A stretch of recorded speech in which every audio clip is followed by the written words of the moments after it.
I like it. I knew right then I'd never be alone. That was the first one. That was the most important one to me. This is Keith, and he's got a Valentine's present for his wife. My Valentine's story to my wife. We've been married a little over 27 years, last anniversary. I put together a very special thing that I thought. Luckily, I thought about it ahead of time.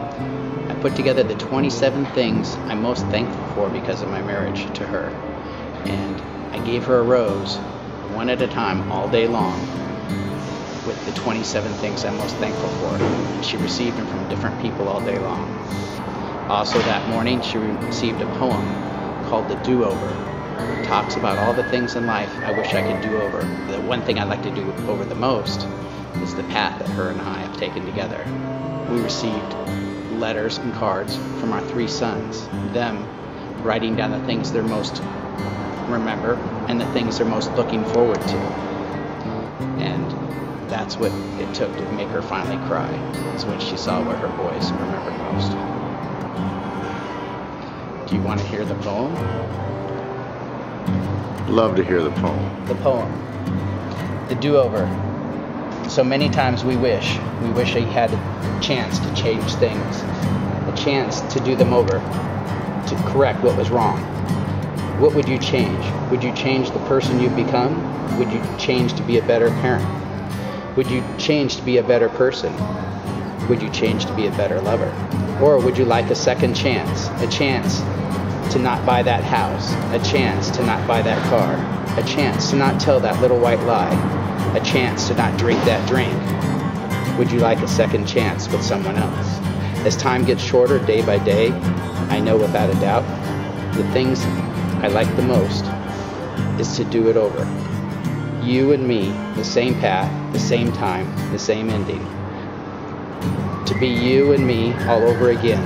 I know there's a lot to change, but that's the thing I'd least likely like to change, and all we've become. For dinner, she received 28 more roses for the 28 things I'm most looking forward to. I told her the kids were all busy, and so I knew some of the waitresses there because of my boys that worked there. And so we walked into the steakhouse, Larson's, and all 3 of my boys were there. My one son with his new wife and our new in-laws. And as we sat down for dinner, she kept on receiving one more rose, one at a time, until she received 28 more for the 28 things I'm most looking forward to in life because of her. They just kept on coming, one after another. Different waitresses, different waiters, bringing flowers to the table. Well, she figured it out about halfway through when they kept on coming what was happening there.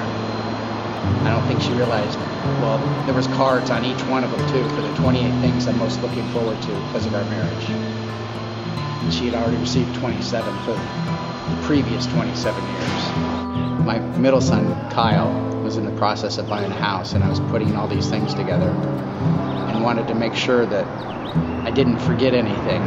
So I asked all the boys to make a list of things that they most remember and the things that they're most looking forward to. And I was kind of rushing him, and he was very busy with purchasing of a house.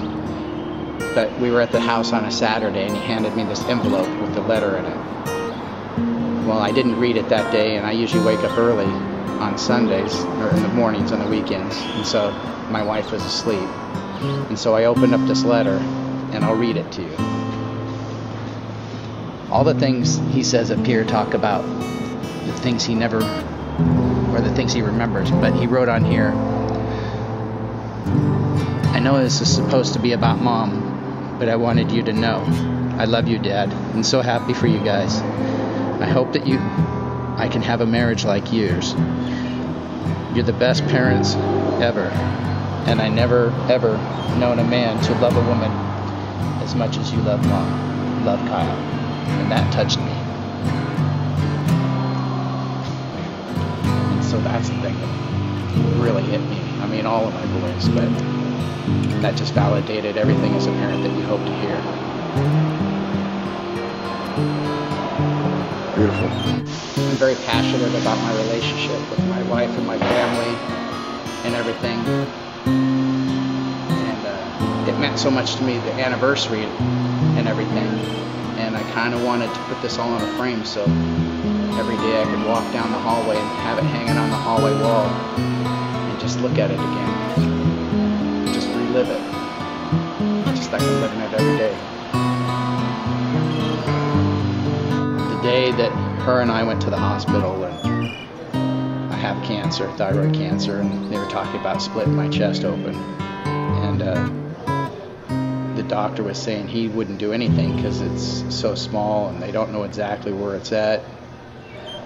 And he said he wouldn't do anything. And to me, my wife and I just didn't think that was a very good solution with cancer, to just leave it alone. And so we both walked out into the parking structure as we were leaving the hospital, and we both broke down and cried, holding each other. And I just knew right there at that time that her and I would never be alone, that I would never be alone. And that meant the most to me. And so that will be my Valentine present, is to put this all in a shadow box and give it to her for Valentine's Day.